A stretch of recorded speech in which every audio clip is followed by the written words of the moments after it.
함께 읽은 이제 이사야서 62장에 기록된 이 말씀을 통해서 하나님께서 주시는 은혜를 우리가 함께 나누기를 원합니다. 여러분, 우리가 지금 수요일마다 이사야서 말씀을 이렇게 나누고 있지만 사실 이 이사야서란 이 성경은 내용이 굉장히 길고 또 굉장히 어려운 성경 중에 하나입니다. 그래서 많은 성도들이 많이 읽지도 않고 또 잘 읽으려고 하지 않는, 자주 보려고 하지 않는 그런 성경 중에 하나입니다. 근데 우리가 이 이사야서의 흐름을 이렇게 딱 살피면서 이 배경을 알고 하나씩 읽어보면 이 안에 너무나 중요한 말씀이 있다는 것을 알게 됩니다. 메시아에 대한 예언이 기록되어 있고, 특별히 하나님의 이 구원의 계획들이 정말 잔뜩 기록되어 있는 것을 보게 됩니다. 그래서 저는 개인적으로 이 이사야서가 굉장히 중요하고 또 굉장히 귀한 말씀이 기록되어 있기 때문에 그런 말씀들이 너무 가득히 기록되어 있으니까 아무나 읽지 못하도록 일부러 복잡하게 기록해 놓은 게 아닌가, 그런 생각을 하게 됩니다. 그러니까 아는 사람만 알 수 있도록 그렇게 기록한 책인 겁니다. 그러나 제대로 알고 우리가 읽어보면 성도들이 반드시 알아야 될 그런 중요한 예언의 말씀들이 기록되어 있는 겁니다. 그래서 이사야서를 읽을 때는 우리가 전체 내용을 먼저 다 살피고 이것을 이해하고 난 뒤에 그 흐름과 배경을 알고 차근차근 읽어봐야 되는 겁니다. 그래서 제가 잠깐 정리를 해드리면, 여러분, 이사야서는 우리 성경처럼 66권이 성경이잖아요. 성경이 66장으로 기록되어 있다는 것을 아셔야 돼요. 그리고 신약 구약이 나눠질 때 구약이 39권, 신약이 27권이거든요. 그래서 이 이사야서는 39장부터 나눠지는 거예요. 1장부터 39장까지가 이스라엘 백성들이 범죄한 내용이죠. 왜 이스라엘 백성이 역사 가운데 망하게 되었는가? 그 왕들의 이야기, 또 순종하지 못했던 이스라엘 백성들의 이야기가 39장까지 기록되어 있는 거예요. 구약의 내용의 핵심 내용이죠. 이스라엘의 왕들과 백성들이 하나님과 언약했음에도 불구하고 그 언약을 지키지 않고 불순종했기 때문에 실제로 말씀대로 망하게 되었다 하는 얘기가 이사야서 1장부터 29장까지 39장까지 기록된 거예요. 그리고 40장 이후에는 나라는 이렇게 망했지만 이 끝나는 게 아니라는 겁니다. 이스라엘 백성들이 하나님을 통해서 구원의 계획을 이루게 될 그런 나라라는 것을 다시 설명을 하게 되는 거죠. 그래서 이 40장부터 나오는 얘기는 하나님께서 놀라운 계획을 가지고 계신다 하는 얘기를 하게 되는 겁니다. 이스라엘 백성이 바벨론의 포로로 잡혀오긴 했지만 이 이스라엘 백성들이 바벨론에서 회개를 하는 거죠. 회개하고 다시 회복하게 되어질 때 하나님께서는 이들을 통해서 만민을 구원하실 이런 구원의 계획을 가지고 계신다 하는 얘기를 설명을 하게 되는 겁니다. 그래서 60장까지 오시면요, 이제 이 이스라엘 백성들을 통해서 모든 백성, 이방인들까지 구원받게 될 하나님의 나라를 이렇게 설명을 하게 되는 거예요. 그래서 60장 이후에는요, 이방 나라에 대한 구원에 대해서 설명을 하게 되는 것입니다. 그래서 오늘 본문에도 보시면 다시 회복되어지는 이런 예루살렘의 모습을 통해서 신약교회의 모습을 설명을 하게 되는 것입니다. 여러분, 하나님께서는 이렇게 범죄한 이스라엘 백성들을 회복시키셔서 다시 바벨론에서 돌아오게 하심으로 하나님의 계약, 이 약속을 이루어 나가시는 것입니다. 하나님께서 이스라엘 백성을 다시 회복시키는 이유는 하나님의 약속 때문입니다. 하나님이 그렇게 계약을 했고 이 약속을 했기 때문에 이스라엘 백성들을 통해서 구원을 이루시게 되는 것입니다. 그래서 이스라엘 백성들과 한 이 언약은 이스라엘만 구원하는 게 아니고요, 이스라엘을 통해서 만민, 이방인을 구원하게 한 모든 백성과 하는 언약이 되는 것입니다. 여러분, 하나님께서는요, 이렇게 죄인들을 구원하시기 위해서 이스라엘 백성들을 먼저 부르시고 또 이 이스라엘 백성들을 불렀다는 것을 상징하기 위해서 예루살렘을 가지고 평화의 언약을 맺게 하시는 것입니다. 그래서 예루살렘이란 말이 굉장히 중요합니다. 예루살렘이란 말이 살렘이란 말이 평화란 말이죠. 그래서 예루살렘이란 말이 평화의 터전이란 뜻입니다. 그래서 하나님께서 예루살렘을 통해서 평화의 언약을 맺게 하시는 것, 그 구원을 상징하는 것이거든요. 그래서 이스라엘 백성들이 불순종해서 예루살렘이 지금 무너졌지만 하나님께서는 이스라엘 백성들을 통해서 바벨론에 포로되어 잡혀간 사람들을 통해서 돌아오게 할 때 이 예루살렘이 회복되어지는 것입니다. 그래서 바벨론에서 다시 이스라엘 백성을 끄집어내는 거예요. 처음에 아브라함을 바벨론에서 불러서 자기 백성 되게 했던 것처럼 다시 바벨론에서 이스라엘 백성을 끄집어내서 다시 회복시키셔서 하나님 나라를 이루게 하시는 겁니다.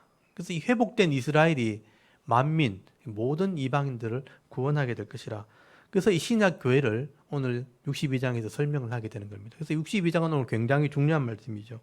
오늘 62장 1절부터 한번 보십시오. 거기 보시면 하나님께서 예루살렘을 다시 회복하실 것을 선포를 하게 됩니다. 이거는 선포하는 거예요.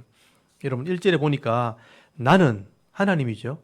시온의 의가 빛같이 예루살렘의 구원이 횃불같이 나타나도록 시온을 위하여 잠잠하지 아니하며 예루살렘을 위하여 쉬니 아니할 것인즉, 하나님이 쉬지 않고 일하시는 이유가 뭐냐? 시온과 예루살렘 같은 의미예요.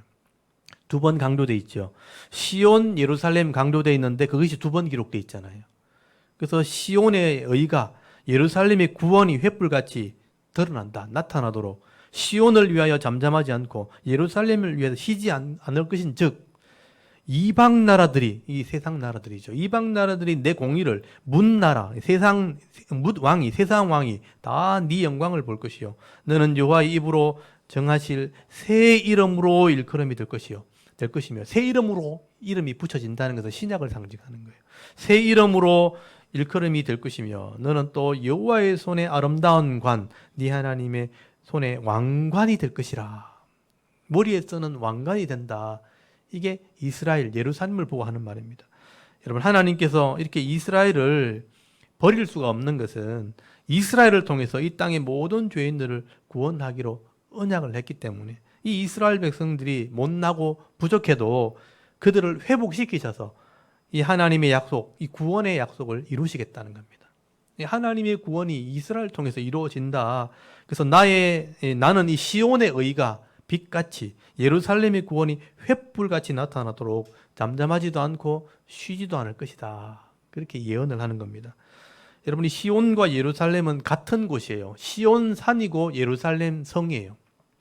그 다윗이 예루살렘 성을 점령했을 때 시온 산이라고 불렀어요.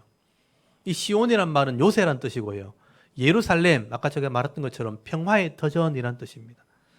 이 예루살렘을 하나님께서 귀하게 여기시는 겁니다. 지금 이스라엘 백성들은 불순종해서 지금 바벨론에 포로로 잡혀와 있지만 이들을 통해서 이제 예루살렘이 새로운 이름으로 일컬음을 받게 될 것이라. 여기 예루살렘이 새 이름이 된다는 것은 신약을 상징하는 겁니다. 신약의 교회가 생기게 될 것을 말씀을 하게 되는 거죠. 그래서 이스라엘을 통해 메시아가 나오게 되면 이 메시아, 예수님을 통해서 신약 교회가 생기게 되는 것입니다. 그래서 하나님께서는 지금 이스라엘을 통해서 지금 미래에 일어날, 미래에 나오게 될 이 신약 교회를 설명을 하면서 이것이 아름다운 관이다. 예루살렘의 이 모습을 신약 교회로 비유하면서 머리에 있는 왕관같이 내가 여길 것이다. 그렇게 말씀을 하게 되는 거예요.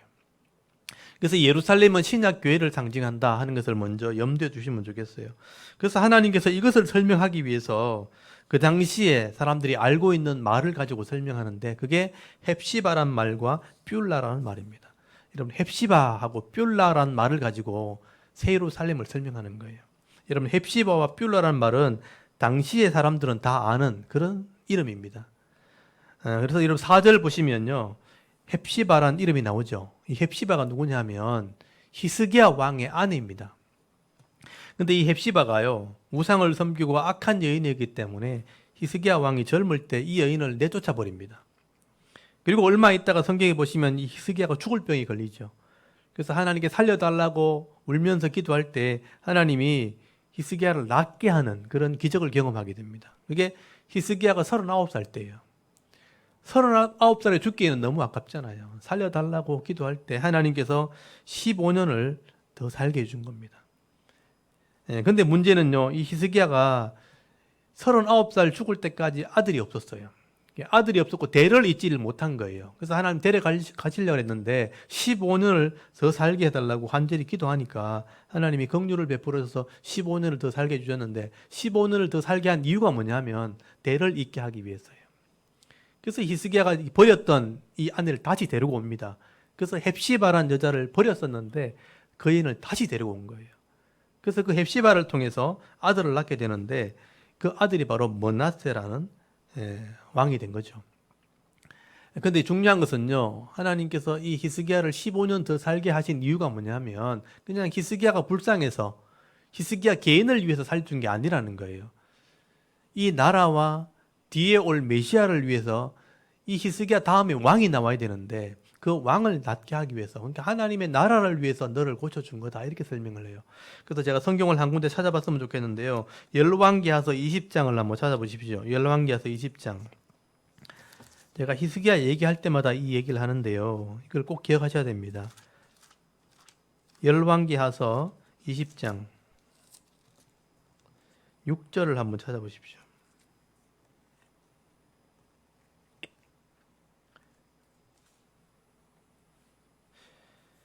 열왕기하서 20장 6절 우리 같이 한번 읽어볼까요? 히스기야가 15년을 더 사는 이유를 설명한 거죠. 읽어보겠습니다. 시작.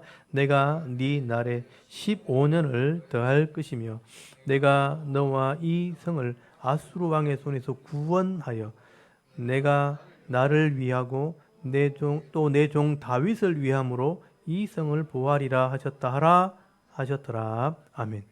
여기 보면 15년을 내가 더하는 이유가 뭐냐 하면 내가 나를 위하고 그랬죠.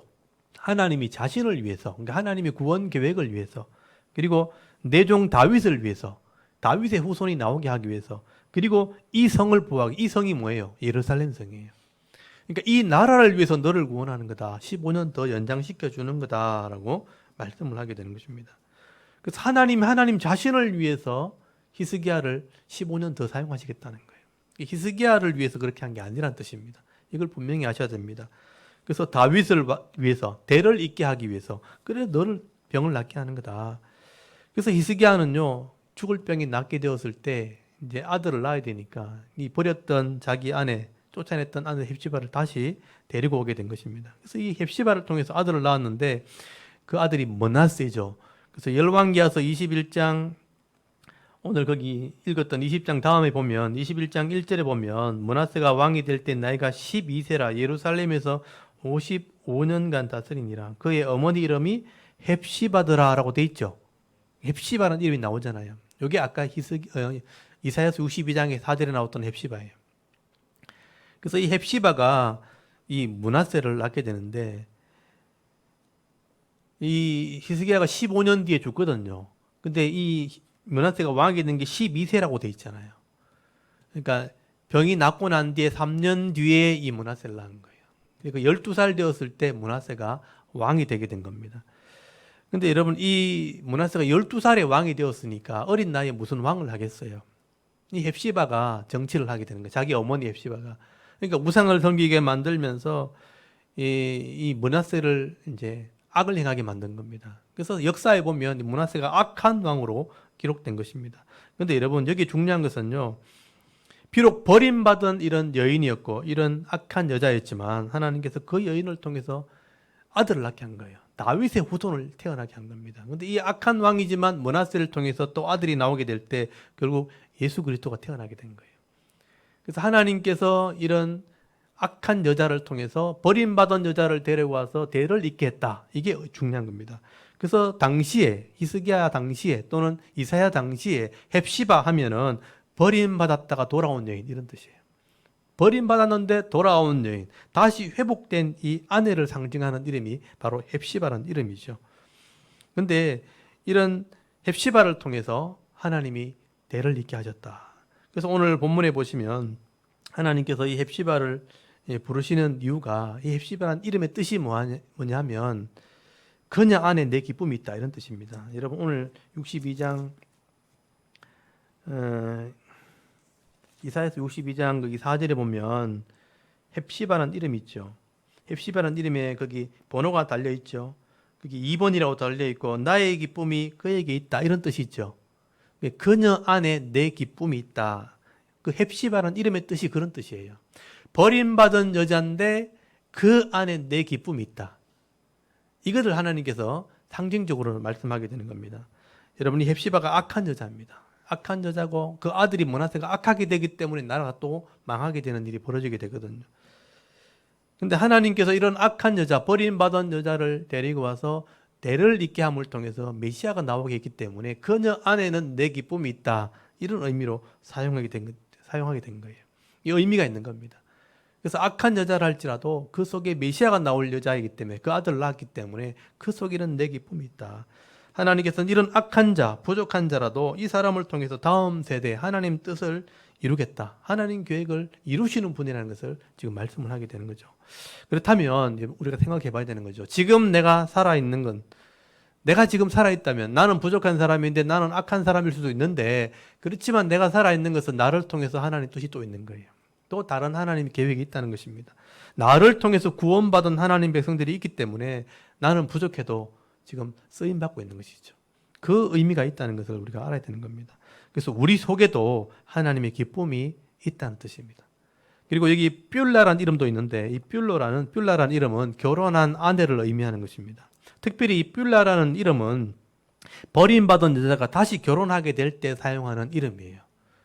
그래서 다시 돌아와서 결혼한 여자, 그게 뷸라라는 이름입니다. 그래서 뷸라라는 이름도 거기 번호가 적혀져 있죠. 밑에 보시면 여기 한번 보면 결혼한 여자 이렇게 돼 있죠. 그러니까 결혼한 여자로 대우해 준다. 버림받았지만 하나님께서 다시 데리고 와서 결혼하는 여자처럼 대우해 준다. 이런 의미를 쓸 때 뷸라란 이름을 쓰게 되는 거죠. 사실 헵시바나 뷸라나 같은 의미가 되는 겁니다. 그래서 그 본문에 보시면 아까 62장 4절 보세요. 다시는 너를 버림받은 자라 부르지 아니하며 이런 표현 나오죠. 이스라엘이 버림받았다가 바벨론에서 돌아오잖아요. 헵시바처럼 쓰임받는다. 뷸라처럼 대우받는다는 거죠. 그리고 거기 밑에 4절 끝에 보시면 뷸라라 하리니 이는 여호와께서 너를 기뻐하실 것이며 네 땅이 결혼한 것처럼 될 것이라. 이런 표현 썼죠. 뷸라란 뜻이에요. 이게 결혼한 것처럼 대우받게 될 것이라. 이게 바로 하나님의 은혜라는 것입니다. 이 말을 우리에게 적용하면요, 우리도 마찬가지죠. 우리가 죄로 말미암아 사실은 죽음에 버려진 자들인데 하나님이 우리 죄인들을 불러서 속량하시고 죗값을 지불하시고 우리를 어린 양의 신부로 부르신 거예요. 결혼할 아내로 부르신 거예요. 그게 헵시바 같은 의미죠. 뷸라라 같은 그런 의미가 있는 것입니다. 그래서 우리를 하나님의 거룩한 신부로 불렀다. 그게 하나님의 은혜고 하나님의 사랑이라는 것입니다. 그렇다면 여러분, 이스라엘이나 우리가 지금 해야 될 일이 뭔가? 나를 부르신 그 하나님을 자랑하는 일인 거예요. 버림받았었는데 죽었어야 되는데 나를 다시 불러서 결혼하는 아내처럼 대우해줬다. 이렇게 회복된 이스라엘, 회복된 신약 교회가 해야 될 일은 하나님을 알리는 겁니다. 하나님을 전하고 알리는 그 일을 해야 되는 것이죠. 그래서 우리를 부르신 하나님의 사랑과 또 우리를 구원하신 하나님의 은혜를 우리가 전하는 사명, 그걸 전도와 선교의 사명이라고 말하는 것입니다. 그래서 여러분 6절 한번 보십시오. 하나님께서 이 일을 하게 하겠다는 거죠. 여러분 오늘 62장 6절에 보면 예루살렘이여 내가 너의 성벽 위에 파수꾼을 세우고 그들로 하여금 주야로 계속 잠자지 않게 하였느니라. 너희 여호와로 기억하게 하는 자들아 너희는 쉬지 말며 또 여호와께서 예루살렘을 세워 세상에서 찬송을 받게 하시기까지 그로 쉬지 못하게 하라 라고 말씀을 하겠죠. 지금 파수꾼으로 세웠다. 파수꾼으로 세워서 주야로 잠잠하지 않게 해라. 그렇게 말씀합니다. 예루살렘이 참송받을 때까지 쉬지 못하게 해라. 그렇게 말씀을 하게 되죠. 이런 파수꾼은 적들로부터 성을 보호하는 자들이죠. 예. 그러니까 적들이 쳐들어오면 말을 해야 되니까 소식을 알려야 되는 역할을 하는 사람들. 이 사람은 쉬면 안 되죠. 잠자면 안 되는 겁니다. 그 일을 하는 사명을 주었다는 것입니다. 이런 마지막 종말이 올 때, 심판이 임할 때 교회가 할 일이 뭐냐 하면요, 하나님의 심판이 이르렀다고 우리가 알리는 역할, 파수꾼의 역할을 교회가 해야 되는 거예요. 구원받으라고 외쳐야 되는 것입니다. 또 교회가 하나님의 영광이 되도록, 찬송이 되도록 쉬지 않고 그것을 외쳐야 된다. 일을 해야 된다는 것입니다. 그게 사명인 거죠. 그래서 회복된 이스라엘에게 이런 파수꾼의 사명을 주시고 찬송하게 하는 사명을 주었다는 것입니다. 이게 교회들의 사명이죠. 그래서 신약교회 가면요, 예수님께서 말씀을 가르치고 나서 너희들이 할 일이 뭐냐? 가서 제자 삼으라. 모든 민족에게 세례를 베풀고 아버지와 아들과 성령의 이름으로 세례를 주고 예수 믿게 하고 내가 너에게 분부한 모든 것을 가르쳐 지키게 하라. 그게 사명이거든요. 그게 마태복음 28장 19절에서 20절까지 말씀이죠. 우리 한번 찾아볼까요? 우리가 이것을 좀 예수님의 마지막 명령이죠. 마태복음 28장에 보면 예수님 십자가 사역 끝내시고 부활하시고 승천하시면서 제자들에게 마지막 주신 사명, 이 신약교회 주신 사명입니다. 마태복음 28장 19절 20절, 이게 우리의 사명이죠. 우리 19절 20절 한번 읽어볼까요? 시작. 그러므로 너희는 가서 모든 민족을 제자로 삼아 아버지와 아들과 성령의 이름으로 세례를 베풀고 내가 너희에게 분부한 모든 것을 가르쳐 지키게 하라. 볼지어다 내가 세상 끝날까지 너희와 항상 함께 있으리라 하시니라. 아멘. 여기 모든 민족이 나오잖아요. 모든 민족에게 제자를 삼아야 되는데 아버지와 아들과 성령의 이름으로 여기 세례를 베풀라는 것은 예수 믿게 하라는 거예요. 신앙 고백하게 해라. 그리고 내가 너에게 분부한 모든 것을 가르치고 지키게 하는 사명. 이게 전도의 사명입니다. 하나님 말씀 가르치고 지키게 하는 그 사명을 감당해라. 쉬지 않고 복음을 전하고 하나님 말씀을 가르쳐 지키게 해라. 아까 바수꾼이 잠잠하지 못하게 하고 쉬지 않게 했던 것처럼 우리가 복음을 전하는 것을 쉬지 않게 해라. 그리고 오늘 62장 10절 한번 보십시오. 10절에 보시면요, 성 밖에 나가서 백성들이 올 길을 닦으라는 거예요. 큰 길을 수축하고 다시 작업을 하고 만민을 위하여 기치를 들어라. 이 기치가 깃발입니다. 여러분 62장 10절 한번 보세요. 성문으로 나가, 이 예루살렘 성 밖으로 나가서 백성이 올 길을 닦으라. 큰 길을 수축하라. 예루살렘으로 오는 큰 길을 닦아 놓으라는 거예요. 수축해라. 그리고 만민을 위하여 기치를 들라. 여기 만민이란 말이 중요한 거예요. 만민이 뭐냐면 모든 육체. 그러니까 이스라엘만 오는 게 아니고 모든 백성이 예루살렘으로 올 수 있도록 깃발을 들어라. 기치란 말이 깃발이라는 뜻이에요. 깃발을 들어라. 복음의 깃발을 들어라. 이런 말이죠. 그리고 11절에 이 사명 감당하게 될 때 내가 상급을 준비해놨다. 여호와께서 땅 끝까지 선포하시되 너희는 딸 시온에 이르라. 보라, 네 구원이 일어났느니라. 이 복음이죠. 보라, 상급이 그에게 있고 보응이 그 앞에 있느니라 하셨느니라.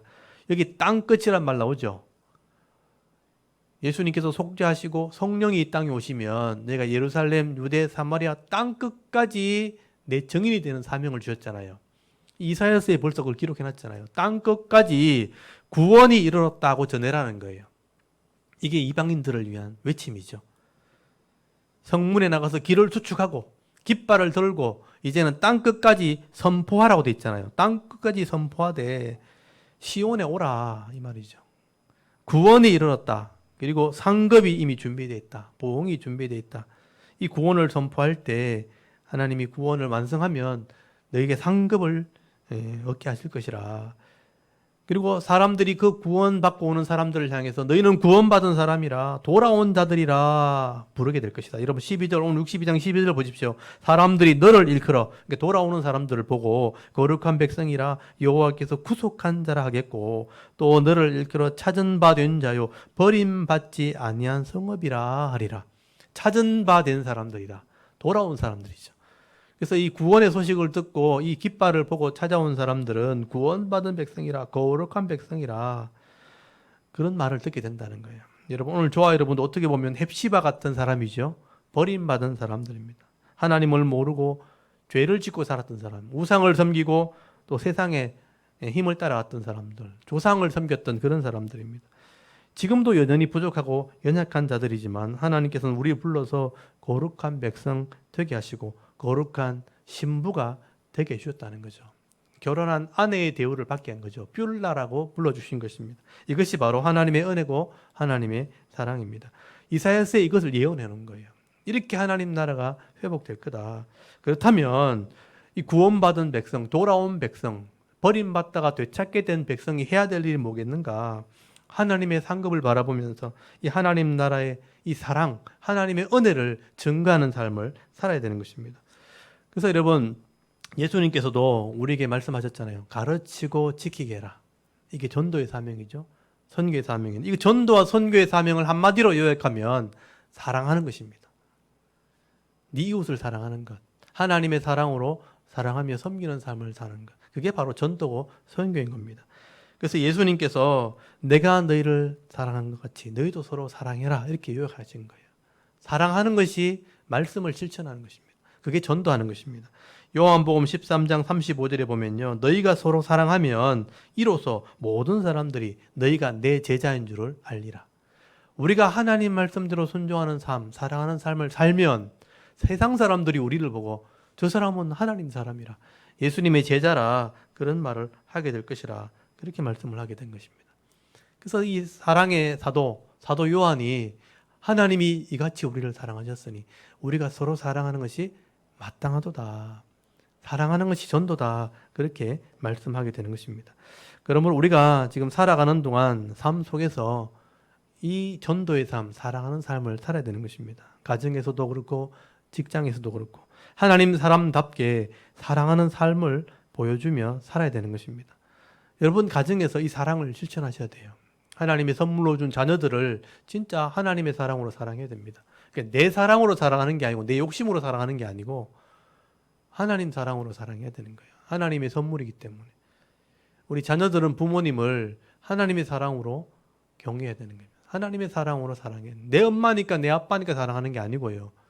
하나님의 사랑으로 사랑해야 되는 겁니다.